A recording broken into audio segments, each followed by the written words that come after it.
Hello, it's great to be back at Advertising Week Europe with our Catching the Spark panel, in which we interview some stellar journalists and put them in the spotlight for a change. This is the TV and media track, so it makes sense to talk to some editorial gatekeepers who write about TV, media, marketing, technology, advertising, and all those other lovely things we're interested in. We're going to learn what innovation means to them as well, as it is the innovation factory stage. Now, I'm Branwell Johnson. I'm Director of Content at Propeller Group. We're a specialist BD content and PR agency. In a former life, I was a trade press journalist, so I do have a lot of empathy and sympathy for the pressures these guys work under, but I will know if they're fibbing as well when I talk to them. So, introductions. I have Lucy Tesseras, Managing Editor of Marketing Week. Daniel Thomas, recently appointed media editor at Financial Times. Shona Ghosh, who is, if I can get this correct, Deputy Executive Editor at Insider UK Bureau. And Gideon Spanier, who is UK Editor-in-Chief Campaign. In the interests of full transparency, I have worked with two of these people in my previous life. If you can guess who they are by the end of the panel, well done. But it might emerge as we have our discussion. But between them, they've worked on a variety of trade titles and newspapers. They're very experienced at writing about marketing, media, technology. And we're going to spend the next 25 minutes just diving into how they evaluate stories, how do you get their attention, what they actually find interesting that they're willing to put into their media. So we hope to have time for Q&A. We'll try and have time for Q&A.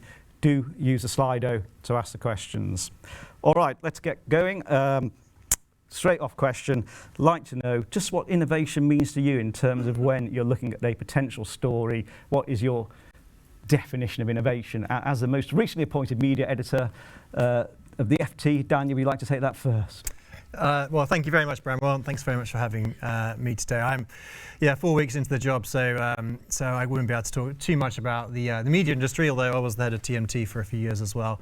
I've been at the FT for 18 years and have done lots of different jobs, from business editor to executive news editor to telecoms, property, and now media. We like to rotate and get experience from different things. So I'll talk more broadly about, I guess, what the FT thinks of as a good story, and I guess that comes down to how we've shifted in the last 5 years away from what I think was we were perceived very much as the paper of record for the City of London, and I think over the last 5-10 years we've tried to shift away from that. We're no longer the paper of record. We don't cover quarterly results. We don't cover data just because it's there. We don't cover news because it's there. We cover it because it has impact. It has readers, it has reach, and it has an ability to travel across not just different sectors, but different regions and around the world as well, because we've got a very large digital business which stretches from the US to Asia, and we need to have that sort of that breadth.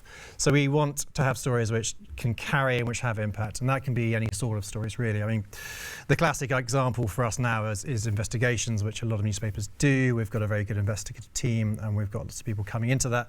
And that can be, stories which take days, weeks, months, years even sometimes, and they really yield when they do yield, and we work very heavily on those. That isn't my job at the moment. My job is clearly as a reporter and an editor. And so for my day-to-day stuff, the stories that can have impact are the stories which can, I guess you can tell your friends, tell your parents perhaps. They're the stories which kind of interest you as people and individuals. They're the stories which perhaps kind of go beyond just the simple finance and into a broader narrative about society, about politics, about what we think and feel and what it all means. So there's lots of ways to approach the idea of inspiration. And for me, I guess it's about impact, like I say. And that comes out in our readership as well, because we now have various metrics about how we measure not just numbers, but also where people travel from and to and so on. And so we can really find that impact in our audience. And we can see that in our numbers as well, which are doing pretty well. All right, thanks for that introduction, Daniel. Innovation, Shona, do you want to pick up and tell us what innovation means when you're running about technology or any of your team is? Sure. So my background is technology. I was a technology reporter and editor for many years for Insider and actually at Campaign, very briefly. So have thought in a tech-first way for a very long time.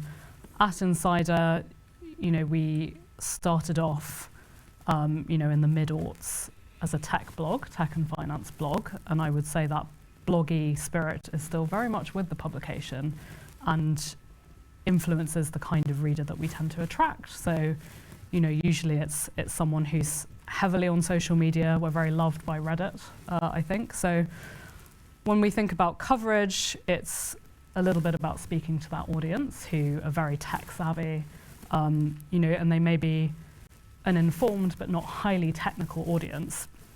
And that informs how we think about our coverage. So in terms of innovation, and particularly covering tech, we're a little unusual in that we think of the tech firms almost as mini countries and with equivalent power, really, and influence, perhaps more than many governments in terms of our day-to-day lives, and allocate our reporters accordingly. So several of the tech companies, we've allocated multiple reporters to particular tech companies. So we have, I think, 4 or 5 Amazon reporters, we have a couple of Google reporters, we have multiple Apple reporters. We don't really just assign a single reporter to cover a facet of a company. We think these companies are complex, very powerful, deserve multiple reporters who bring multiple lenses to coverage, and that's how we think about covering innovation, covering the major tech companies. I think you could run on to sort of broader definitions of innovation, but that's been a sort of real plank for how we think about covering tech and advances in, for example, AI, but many other, advertising as well, highly influenced by the tech companies, but that's how we think about it. Brilliant, thanks Shona. Gideon, all the way at the end, you can hear me. Yeah, so innovation's is an interesting word. I just think it's about, which I think all journalists should be, which is curious about new things. So much of it feels like it's about technology. In the advertising world, the sort of fusion of technology and creativity has been a driver of almost all of the big change of the last 10 plus years. But there's a big gap between technology and creativity. And I sometimes think journalists who tend not to be experts on technology, with some exceptions, need to do a better job of understanding and explaining innovation. Is also a great chance for us to experiment. And I think AI is interesting, and we've got this ability to tell stories about change. And innovation can also mean things like the different ways you get a kind of capsule of washing powder or washing liquid. That innovation is very broad if you want to look at it like that. And the last thing I would say is, for campaigns audience, where we think about brands, agencies, and the media owners and everyone else in the ecosystem, that's what we're thinking about. What changes are going on which are going to make their businesses either better or at risk? Very good answer, Gideon. Thank you. And Lucy, finally, innovation. So for us, it's about kind of meaningful innovation. Marketing Week is about marketing for marketers. So when it comes to innovation, we're looking for stories that are going to speak to how marketers and their businesses can help to solve business problems. So it could be, like Gideon was saying, it doesn't have to be kind of tech. That's obviously kind of a big part of it, but it can be innovation in kind of product development. It can be innovation in terms of pricing or how you communicate that pricing. There's a kind of a big array of things that innovation could cover. And from our point of view, something like another brand entering the metaverse is not going to be an innovation story for us, but a story that kind of looks to how an innovation has helped a marketer solve a business problem. That would be something that would kind of speak to our audience and kind of help them in their job and help them kind of gain influence within the wider business as well. Thank you. Well, we've captured innovation. Obviously, it seems to be linked to tech. What I'd like to know is, how do you avoid chasing the bright, shiny new object? You mentioned the metaverse, Lucy. This time last year, we were all writing about the metaverse or pitching stories about the metaverse. This year, it's obviously generative AI and maybe blue sky, if you're watching what Jack Dorsey's up to over at Twitter. Well, not at Twitter anymore, but rivaling Twitter. Or every time Elon Musk sneezes, we seem to write about Elon Musk. So I am curious about the attention of the media and the speed of the news cycle. And ultimately, how do you sift through what you think might be a fad and what you think we should really put some kind of focus and power on this? And as you're nearest, Lucy, do you want to pick it up? Yeah, I think it comes back to what I was saying before about, it comes back to kind of if it can solve a business outcome. If an innovation is going to help a marketer do their job, it's going to help a business be better, then that's something that would be something that we would look to cover. So an example would be, we've talked about AI.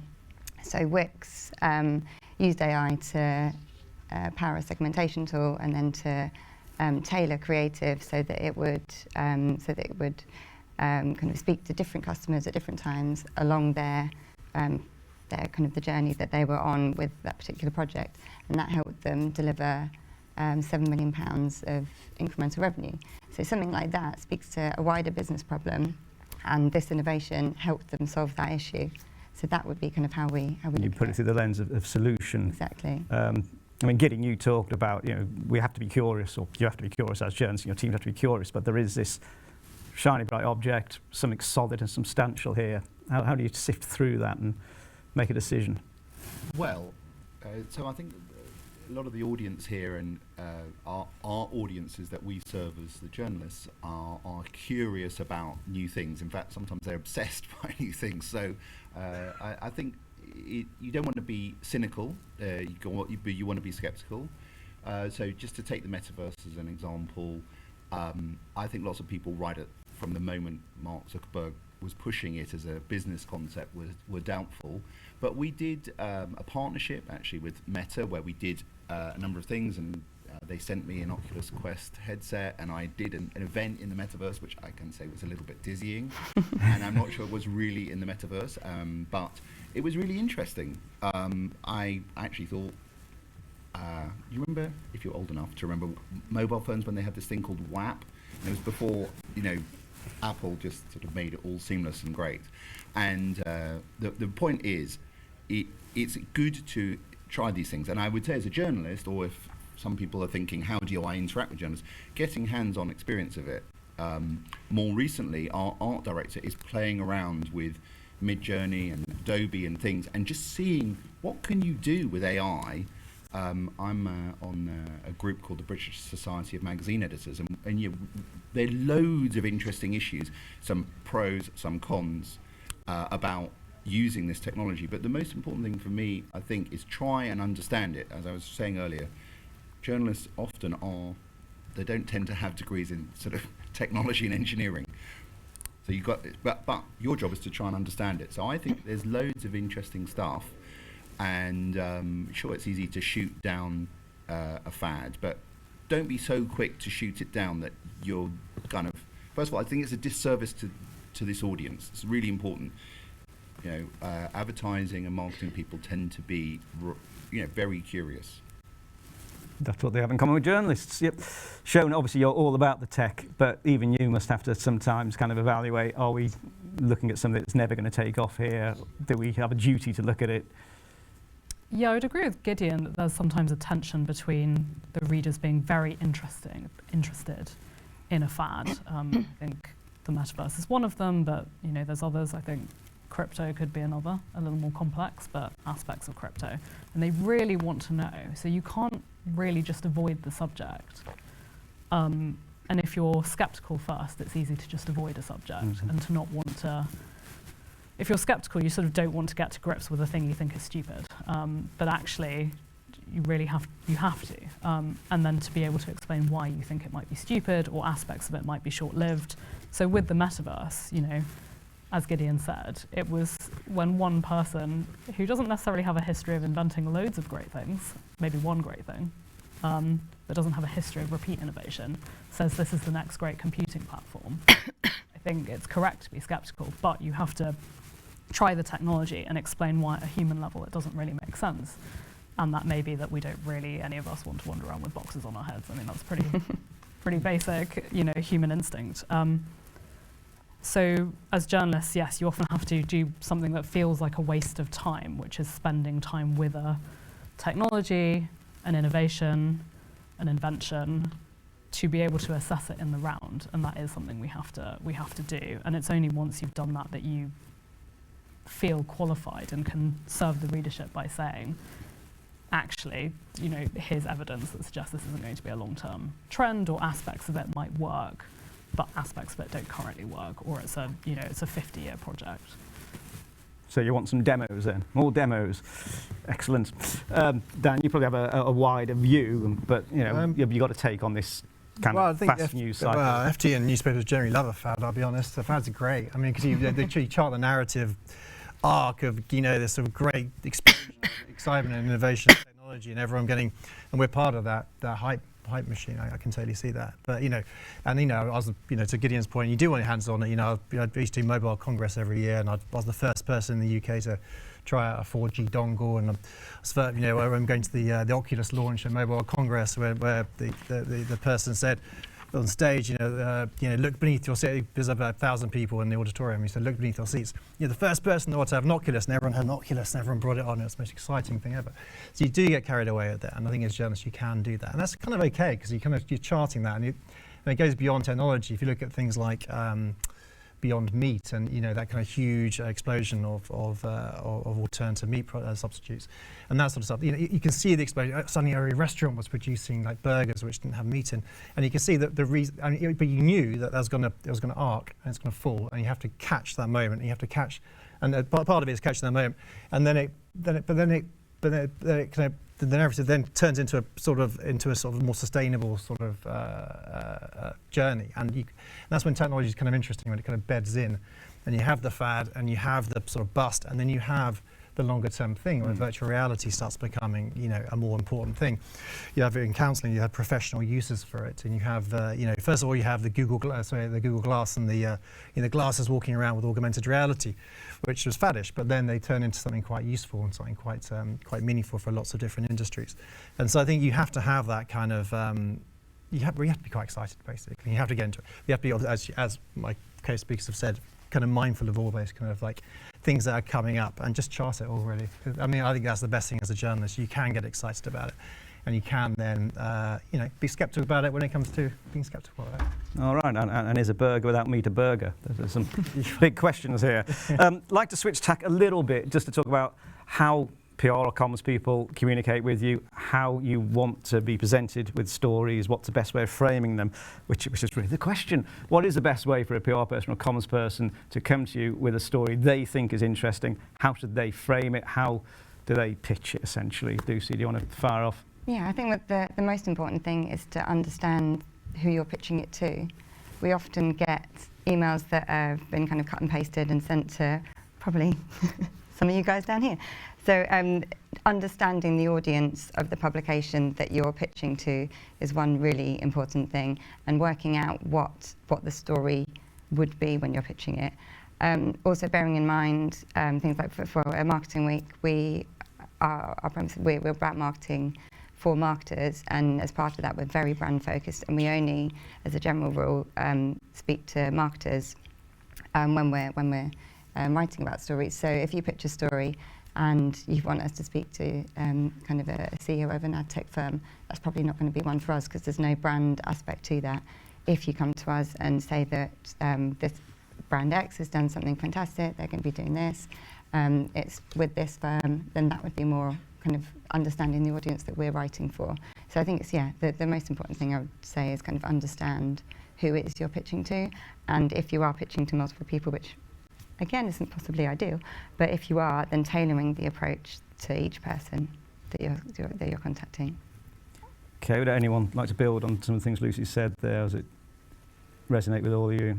Yeah, I mean, understanding the what we want, but at the same time, you think there's a sense of I think most PR people know what is a story, but it's also their job to pitch stories which aren't stories for us, and I'm totally mindful of all that as well. So people come, and one in most pitches probably aren't for me or the FT, but I totally understand that they have to be pitched at me because it's people's jobs. So that's cool. Email's probably the hardest way to cut through, just because the email. I mean, most people use emails probably similar to mine, that you have hundreds, maybe hundreds of thousands, and I guess of unread emails. You use it almost like a scrolling Twitter stream. You go through and you pick which ones you want to read. You go down, I just leave the rest of them. So it's probably the hardest way to do it, or cut through at least. You probably should ring, and also that I think if you ring someone, you show a certain sense of engagement with the story, as opposed to just pinging it out to 200 journalists in the UK, and you have to actually sort of pitch it, and that probably makes you think more carefully about the story as well, and whether or not it's suitable for the journalist you're ringing. So I think the phone call is quite a useful way to do it. That's interesting. We'll get back onto channels in a second, but just wanted to ask if Shona or Gideon have anything to say about the general framing of being pitched. And Yeah, so I hate the phone, so please never ring me. Classic millennial, never leave me voice notes, voicemails, don't ring me. I like emails. Yeah, it's a tricky one, you know, as Dan said, you have to be pitched, and we totally get that. I think understanding who you're pitching to in terms of, if you don't see their byline very often, maybe they're not the right person to be pitching because they're not writing very much. So tracking who it is that you're pitching. Maybe there's someone on their team who may be better for a particular story because they're sort of more frontline journalism. So that's one thing. I still get a lot of pitches from people who think I write day-to-day about ads, and I haven't done that for several years now. So, you know, understanding who it is you're pitching to, and then there's a level of luck and serendipity in that, you know, particularly with Insider, there's often particular storylines where interested in any one time, and a successful PR may just coincidentally pitch an amazing person who can give us a quote or, you know, shed light on a particular storyline we're interested in. So it's about, you know, obviously following what the publication is doing, where they're leaning very heavily to, you know, what interests the FT won't necessarily be the same as what interests Insider. So being mindful of those differences between the publications and tailoring your pitch accordingly. I think these are the only factors really within your control. So it's just being a little mindful of who it is you're pitching to, both in terms of platform and person. I don't have much to add. I think send stuff. Don't not send it. That's an email is best. You know, I think the question about how to be persistent is a difficult judgment call, but it's a human thing, and you know, most of us will have good relationships with some PRs and comms people, and you know, I think generally you just have to use judgment. That's why I don't think the AI support for distributing news to journalists is ever going to easily come up. So yeah, I think keep it. You know, the one thing I don't like is not hearing about it. I don't mind if sometimes I miss it, and I think this isn't quite a direct answer to your question, but I'm struck by all of us work for what are basically digital subscription businesses now, and I think there needs to be higher value. So lots of companies can and do put out their press releases on LinkedIn in a way that they might not have thought about it 3 or 5 years ago, and I think there's an onus on us to do higher value stuff. So you know, a press release should just be a starting point. okay, that's good.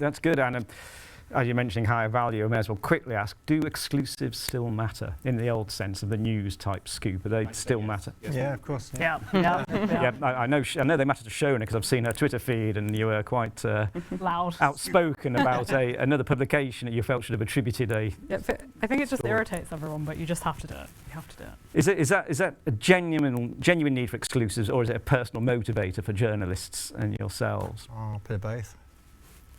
I'll just say something that I think everyone can agree. If you get the exclusive, not obviously if it happens to be gifted to you by a PR, fine. But Naming no names. Yeah, well, no, but I'm just making a general point. You know, if someone comes to you, they say they want to break the story through Campaign or whoever, but it gives you a march, if that's the right word, on the follow-up piece and the analysis. So being first to know helps you to. Again, to use sort of Dan's language, you know, the story arc. You're already thinking about the follow-up piece before other people know about it. I mean, that's the whole reason to get scoops, is that you're ahead of the game. You keep your audience ahead of the game, and so I think it's actually it's a big advantage knowing first. That's what journalists should be doing. Yes, indeed. Well, there has become, I mean, I totally agree with all of that. I mean, I think it has slightly changed in the sense that things do get disseminated so quickly and followed up so quickly. And loads of people don't attribute, and so quickly, if there's actually a big scoop, a really big scoop, it gets commoditized incredibly quickly, much quicker than it used to, at least. All right, you've only got 1 minute each left to actually answer this question, which is what's happening in innovation terms in your own publications we should know about in terms of opportunities, partnerships, or opportunities for coverage? Lucy, do you want to go first? In terms of innovation, I suppose one thing that we've been doing, which isn't necessarily kind of about getting coverage, it's about giving more exposure to things that we have written. Obviously, like on a news feed, things quite quickly disappear from the homepage. So we've been doing a lot of work to make sure that those, particularly the kind of the longer, more in-depth kind of feature and analyses, have a longer life. So we've been doing kind of a number of things to extend the life of those. We've been producing kind of video essays which kind of distill like the key points of a feature or an analysis, and in kind of a video form that we share on social, which has worked really well. Okay, and we also have to move on to Dan. Sorry, Dan. That's fine. Dan, anything you want to flag at the FT's doing or you're doing? As you might imagine, the FT's a lot about data. So data journalism, we have a huge data journalism team who just get massive, we've just recently, for example, we do a lot of optical recognition stuff, so taking like basically paper files and putting them through optical recognition, so you can then search them as databases, which if you think about it can lead to all sorts of interesting stories when you can start searching through, say, Companies House, for example, for certain search terms. So you have those sort of things which are incredibly useful, and then you use that to, I don't know, you can do subscribers of Netflix around the world, and you compare them to torrents and bits, and you sort of bring it all together as a great story. So for us, data visualization is incredibly important. Amazing. Shona, anything you want to flag going on in your neck of the woods? Yeah, I'll mention 2 things. One is that we do a lot of storytelling through comics, which is an interesting way that we will present quite heavy-hitting stories, actually, in a kind of accessible way to the digital audience that I mentioned earlier, the sort of social media and Reddit crowd. So it's a way to kind of inform them about very serious, heavy subject matter in formats that they're familiar with and find interesting, and it's an interesting way of presenting the news. We've won awards for our comic book-based coverage, so it's been pretty fun to work on. The other thing I'll mention is that we're doing a AI, but particularly focused on GPT pilot group with journalists, where we are seeing if they use it in interesting ways to help their journalism or not at all, or hate it, or plagiarize, or it's very contained, hence we don't want it spreading further, but corralling about 50 journalists across the newsroom to sort of try implementing it in their day-to-day workload, including editors, to see where it's helpful. So that's I'm sure we could spend a whole panel talking about ChatGPT. We'll have to save that for next time. Gideon, finally, anything you'd like to flag up going on a campaign? So 3 things. So data trackers are a big deal, and we've got a product, advertising intelligence, and it tracks agency account moves. That's really interesting. Podcasts. Now, I was thinking about innovation. Podcasts have been around for a while now, but they're growing, and it's a chance sometimes to do new things with a brand. So people might know the Media Week brand, which ceased as a sort of editorial publication. We have awards. We got 4 of our under 30 winners to take part in a podcast, and that Media Week podcast did really well. So we can do another one. The final thing, just the whole AI thing is interesting, right? It's a creative tool. It can be used responsibly, and it must be used responsibly. We're guardians of how it's used responsibly in journalism. And I think that's super interesting, and what you can do visually is exciting as well as with words. You are guardians of the journalistic galaxy. Fantastic. I'm afraid we're running out of time. I hope for those people who did submit questions, we've managed to cover off some of the questions you might have asked. I'd like a big round of applause for this fantastic panel. Lucy, Daniel, Shona and Gideon.